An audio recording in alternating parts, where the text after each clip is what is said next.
Uh, Hello, Dr. Tosta. How are you?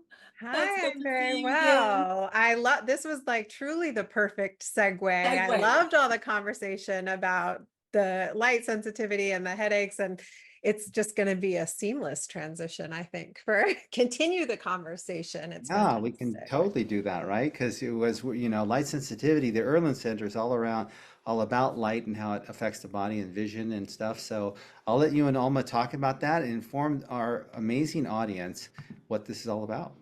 Oh Welcome. my goodness. I love this conversation that's coming up. And seriously, it was just we planned it that way, Sandra.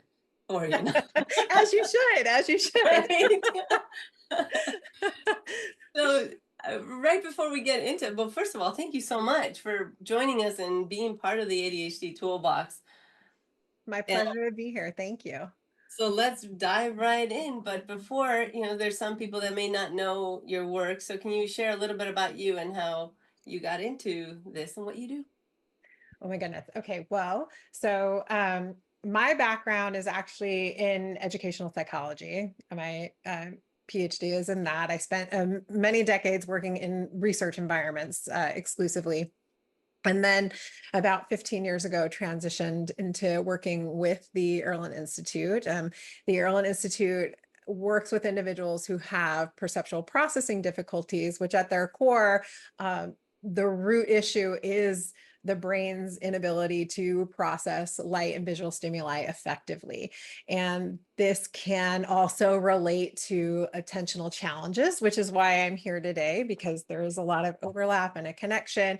Um, and I don't know, jumping on that sort of light sensitivity comment, I don't know if you guys knew that there is research out there that suggests that up to 69% of individuals with ADHD report light sensitivity. So there's definitely a very strong connection and overlap. And I'll be talking a little bit about sort of how light affects us physically, affects our productivity, our attention, but also how we feel. So physiologically, physical responses and things like that. The Erland Institute, we work with individuals all over the world. There are clinics in over 50 countries around the world. And the technology that was developed by Helen Erland back in the early 80s to address this difficulty processing light are individually tinted colored lenses. And it sounds, maybe odd. How does color do anything or work? But if we think about what we know with regard to light and color, light is just all the colors of the rainbow, right? That's what white light is. And you can adjust the frequencies of light, filter out light and those electrical signals that are being sent to the brain through these colored lenses in a way that is specific to someone's neurological needs to allow their brain to process the light effectively. And we'll talk about sort of why their brains are struggling to process light a little bit more, but that's the sort of gist of the background. Perfect. So how is it that light can impact how a person is able to function, how they're able to focus and their productivity?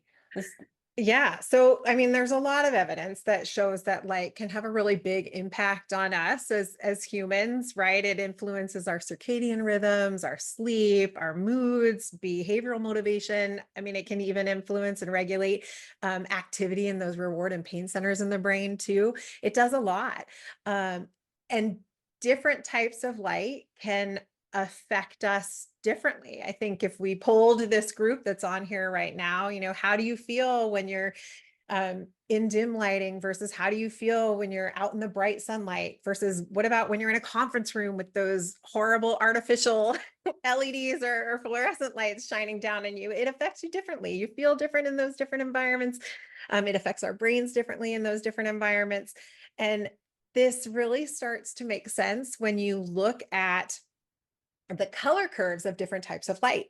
And people talk about, now they have these tunable LEDs, right? And they say, oh, it's a blue, it's a cooler light or a warmer light. That's really talking about sort of what colors of light are being allowed to sort of transmit.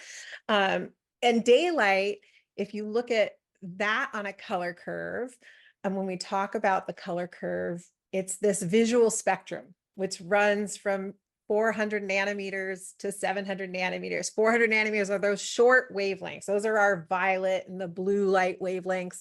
Those 700 are really longer wavelengths of light. That's the red. And white light is made up of all of those things. And so when you look at what does daylight look like on the visible spectrum, daylight has this beautiful smooth curve across the entire visible spectrum. It transmits light of all the different colors kind of evenly through and across that entire visible spectrum. In contrast, our artificial light sources, the fluorescent lights, the LEDs, they don't have that nice smooth curve. They have spikes in different parts of that visible spectrum. And so if we start to think, there's a reason why they say, your computer screen emits a lot of blue light, right? When you look at the color curve for the computer screen, it has a big spike down there at where blue light is. And then it's not so spiky at other parts of the spectrum. So the way I like to say, spiky light hurts. Spikes hurt, right? Yeah. So those artificial light sources, they feel very different for a lot of people. Not for everyone, though. And I think that's sort of the key. We, as humans, the beautiful part about being a human being is that we're all unique and different. And our brains are also all unique and different. And so not everybody's brain actually is able to process this light in the same way. And there's a chunk of our population, and it turns out not to be a very small chunk. It's about 12 to 14% of the general population whose brains struggle to process light and visual stimuli. Those brains overreact. I like to say they work extra well, right? If you're one of those people, your brain's working overtime. It's doing too well, but they're hyper reacting to that light, that visual stimuli that it's receiving. And 12 to 14% of the general population, if we put that in perspective, that's more people than suffer from either asthma or heart disease. Wow. This is a common yeah. part of human variability, right? In how our brains work. That's what that means. If it's that common, this is not an uncommon thing. It's just varied across the human population.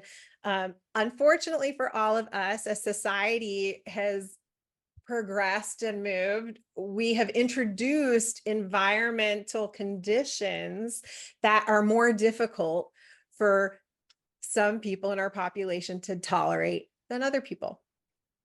So, back in the day before we had, we just worked by candlelight, or when the sun went down, you went to bed, and even jump forward. Okay, we had lights, but our classrooms used to have blackboards. Now they have these bright whiteboards, and they've got overhead projectors. We didn't have those kinds of things earlier on. So now the work environments with the computer screens and the artificial light sources, all of that creates more difficult environments for a chunk of our population to be in. This group of people, by the way, we talk about this hyperactive or overreactive visual system as something known as Irlen syndrome. And it doesn't, I know a lot of people are like, I don't need another diagnosis. It's not a disability. It's just a name for a cluster of symptoms that happen for people whose brains overreact to light and visual stimuli. Yeah. When your brain is overreacting to that light and visual stimuli, it can affect your ability to concentrate, to attend, and to focus. Both because literally your brain is being amped up. We see that in the functional MRI scanners. When you put someone into that scanner, you see all this overactivity in the brain that translates into some of those physiological responses, feeling fidgety, agitated, irritable, in those kinds of environments. It also, if something becomes painful, if the computer screen hurts to look at because it's bright, that brightness, that's a problem for me. that's going to affect your ability for sustained attention, right? You can't just sit there and stare at it for long periods of time. You're going to have to take more breaks. You're going to have to look away. It's going to make you less efficient and then therefore less productive. Mm. So how do we, I mean, all of this is so fascinating, and I love that there's more and more studies on light, but I think that the Institute is above, I mean, it's beyond, it's ahead of its curve, where with it's because, like, like what you're saying, we're more in boxes inside with artificial light, and we're kind of getting to know more of other research as well that is really highlighting why we need the natural spectrum that the sun, who would have thought, right? The sun. But we have then, the opportunity to learn from you and from the Institute. So how would we know if light is an issue for us? It's real easy. If you're someone that always has to dim down your computer screen or your phone screen, having it on full brightness is just not an option for you. That's an indicator that you're light sensitive.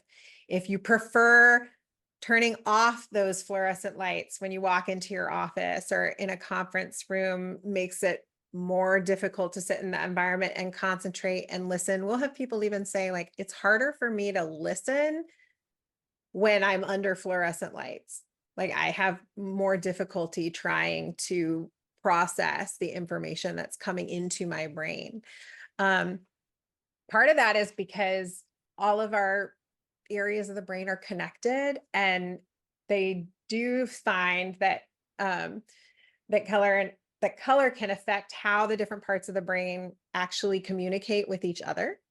And so when you can properly kind of regulate those visual signals that are coming in, that visual information, you can allow the other parts of the brain to work together more effectively.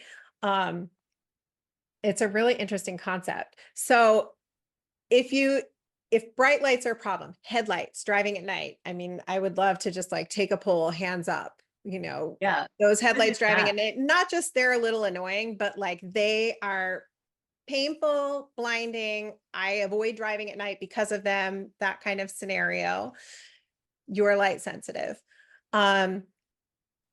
Bright, white, shiny pages, if they bother you to look at, or it makes it more difficult. So some people are like, oh yeah, no, I don't have any problems with paper. Like, I read novels all the time. Well, we think about what our nice pleasure novel is written on. It's written on that like recycled gray, type paper, as compared to the textbook or the information you're trying to get off the computer screen, where it's that bright white background that gives that high contrast. That's more difficult for someone with Irlen syndrome's brain to process.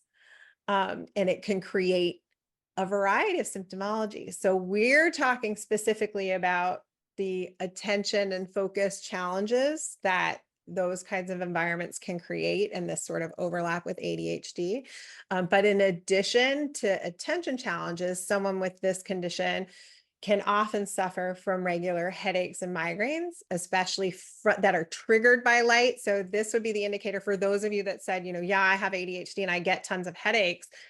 We know absolutely there are lots of different triggers for headaches, but if you know that one of your triggers for headaches is light, or visually intensive activities, like, oh, I always get a headache after I've had to be on the computer for a period of time, or I always get a headache after I've been out in the sun for a long period of time, or I always get a headache when I'm in my office, like I come from the office under my lights.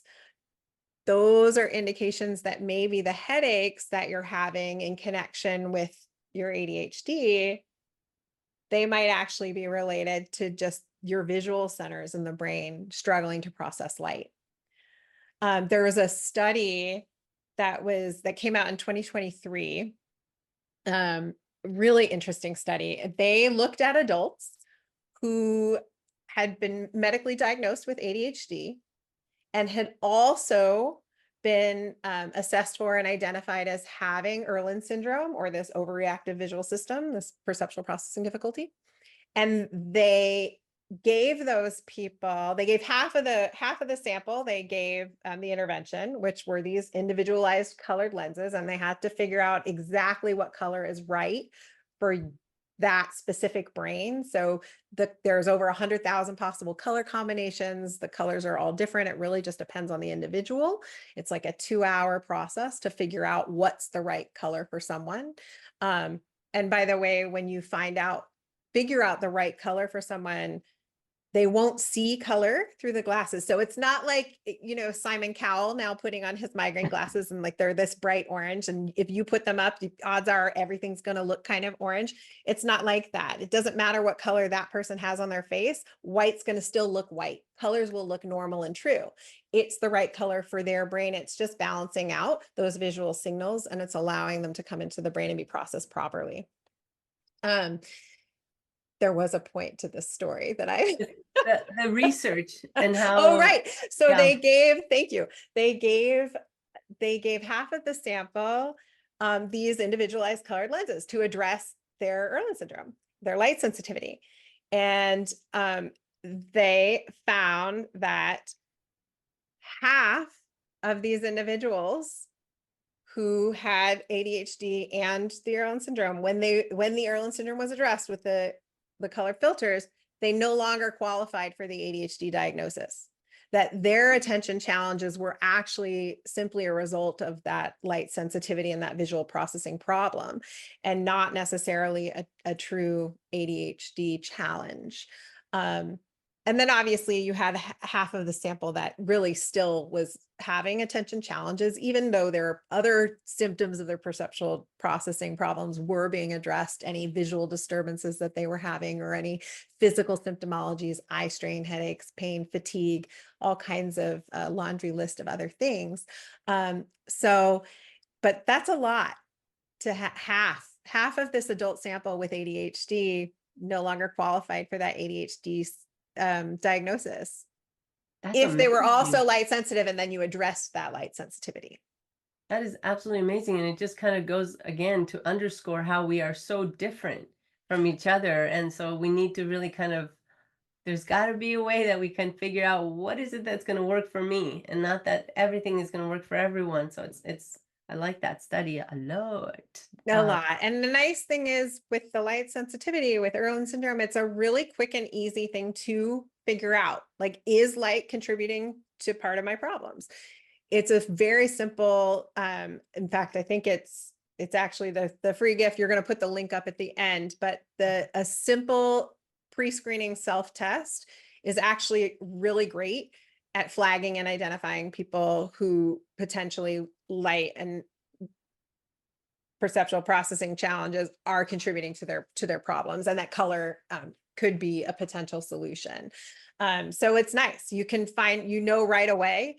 In our clinic, normally there's a 2 appointment kind of process. We see people for an initial screening where you're going to confirm for sure, yes, you have Irlen syndrome, your visual system is overreactive, color is going to make a difference. These are all the kinds of areas in your functioning that are being impacted. And here is the extent, where do you fall on this spectrum, slight, moderate, or severe? Because some people, their symptomology starts right away. The minute they walk into a room with bright or fluorescent lights, they start to feel a difference, whether that be pain, strain, fatigue, brain fog, start to get a headache, nauseous, dizzy. I've had people talk about, I get this effect where I see in my environment, it starts to look like a mirage. It doesn't look like that unless the lights come on, the fluorescent lights come on. Otherwise, everything is fine. So it can really, it can really happen immediately, or for some people, it's a slower build. And I'm fine for the first 10 minutes, for the first 15, 20. If you can't go more than 20 minutes without having to stop, take a break, look away, starting to feel different physically, not as well, not as sharp, not as focused, that's kind of a Bizarre. big problem that's impacting your productivity. I've got a huge advantage over you. Life's not really fair for you. There's a reason why I went to so much school, because I can get on the airplane at LAX. I can open a book, I can start reading it, and I cannot look away or get up from my seat until I get off in JFK 6 hours later. And I feel the same as when I started, and everything looks the same as when I started, and I'm just as focused and I'm processing just as much information. I think I have an unfair advantage over somebody who can only go 20 minutes and they need to stop and take a break because they can't continue to focus, or they don't feel as comfortable looking. It doesn't feel good. They're starting to get physical symptomology. And so thankfully, the colored lenses, it levels the playing field, right? It lets everybody's brain work the way it's supposed to. You shouldn't have to have a brain that's working harder than it needs to and harder than everybody else's. Yes, and that's ultimately what we're really trying to get to, is to really get each and every one of us to function at its optimal. So can you share, I think we have a few more minutes, so I'd love to know if you can explain a little bit of how these glasses, how the light really allows us to be able to focus better and be more productive. What's happening in the brain with the light that helps us do that?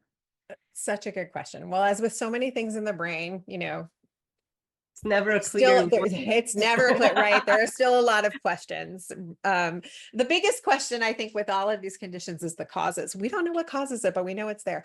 But what we do see, and I mentioned it briefly before, is what the color does is, and some of the working hypotheses now from the neuroscientists, like at Cornell University, for example, who are working on studying this and the impact of color and colored lenses on brain function, is that the color, it's adjusting the timing and the synchronization of these visual signals. So the things that we look at are nothing more than really light that has to travel to the brain, and it's traveling to the brain at different speeds or at these different wavelengths. It all gets converted into electrical signals that then get sent via the optic nerve back to our visual cortex in the back of the brain, which has the wonderful job of having to put those signals back together and make sense of them. And that visual system is pretty complicated. It's not just one area. We all sort of think about the visual cortex as that V1 or the primary visual cortex. And that's like the main receiver of this information. That's where the signals sort of first come back and connect. But then it has to go through a bunch of different layers of the visual system. It's, V1 through 8, I think. There's a lot of different parts of the visual system. And while they give each of those areas sort of a little tagline of, oh, this is your primary job, if you ask anyone who's an expert on the brain and the visual system, they will tell you that, yeah, even though it technically has like a label, all those areas kind of do a lot of different things. So it's a very complex and complicated system. Information goes up to different parts of the brain, across and over. It has to travel into the temporal lobes. Like, in order to actually interpret and make sense of stimuli and information, it has to go through a lot of things. What we see with people where light is affecting and their brain is overreacting to light is we see overactivity in the visual cortex, for sure. So in the back of the brain, lots of overactivity, but we also see it in other parts of the brain as well. So the brain is really struggling to process the information that it's being given. And when you filter the light with the color, and the color can be worn as glasses or contact lenses, just whatever floats the boat of the individual. When you filter that light, the brain function normalizes. All of that overactivity actually disappears. It goes away. And that change happens immediately. So unlike a lot of other interventions and therapies where you have to wait days or weeks or months to see or notice change, with the color, you are going to notice the change immediately. It is either working or it's not going to work for you, which is nice. You don't waste a lot of time trying to figure out if that works. That correspondence and sort of normalization of that brain activity that we see on the scanner, it directly coincides with then like the client's reporting of, I feel better, my head's not hurting anymore. Any visual disturbances they might have experienced, those are gone now. And that stuff happens immediately. That's fantastic. That's amazing, really. So It is, and it's a rare thing. Most things don't offer changed immediately. fantastic. So Yeah. Lynn is going to drop your gift. Do you want to say anything in addition to what you said about the gift that you're giving everyone? Yeah, I mean, it's a quick self-test, so it'll let you know, kind of give you an idea of the Yes, that's different areas of function that might be impacted by light sensitivity, if that is something that's affecting you. And you'll notice that sort of one of the sections on the self-test is about light sensitivity specifically, but then there are all these other areas of function, things like sports performance and driving, because this impact that light has on the brain can affect depth perception. It can affect actual visual perception. So some people will experience distortions. Words on the page will move or blur or fade, or the white screen washes away words, things. But the the inability to kind of focus and comprehend and track from line to line. So all of those different areas are covered on that self-test, and you get a sense of, if light it might be contributing to my challenges in the area of attention and concentration, and maybe what other areas are being impacted and to what degree. oh, so good. So where can people find you, They Sandra? can find the most information, most thorough information, including lots of research if that's of interest to people. There's a whole research section on our website at irlen.com. That's IRLEN.com. There's resources, there's videos, there's information. There are locators for practitioners, professionals around the globe that are certified and trained to identify this condition and address it. And of course, the self-tests there as well. Well, seriously, could we have planned it better? No, that was a perfect segue. The connection, it actually surprised me, to be really honest. I was reading a paper and they were talking about light sensitivity. The title of the paper was Light Sensitivity in Other Diseases.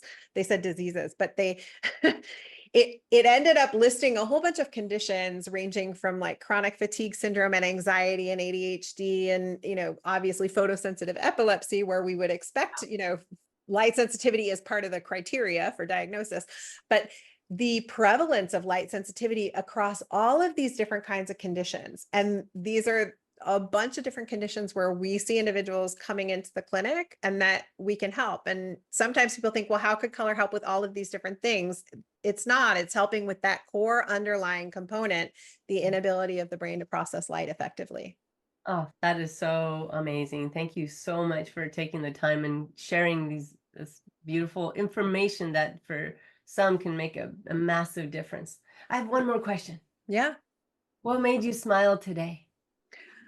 Well, what made me smile today? It's actually Erlen Syndrome Awareness Week this week. So this is even better that I'm here. And we had some very fun posts by kids and adults today that popped up on our feeds about how the color has made an impact and changed their lives. So seeing those personal testimonials made me smile today. Oh, thank you so much, Sandra. Thank you so much for all that. That warmed my heart. Yeah, it's my pleasure. I'm available for any questions or outreach. You can find my contact information on the website as well. Fantastic. Thank you, thank you, thank you so much. And whoa, that was amazing. I mean, seriously, drop the mic on that. And what a day it's been. Come on, Bob. Yeah, it's been a whopper, and we got a lot of really awesome material, and what a way to finish strong. So thank you, Sandra, for coming My on pleasure. and for Thank being a you. part of this. And tell Helen we said hello and we miss I her. will. And hopefully we'll be able to see her again someday soon as well. I will. Take care, everyone. Thank you very much. Thank you. All right.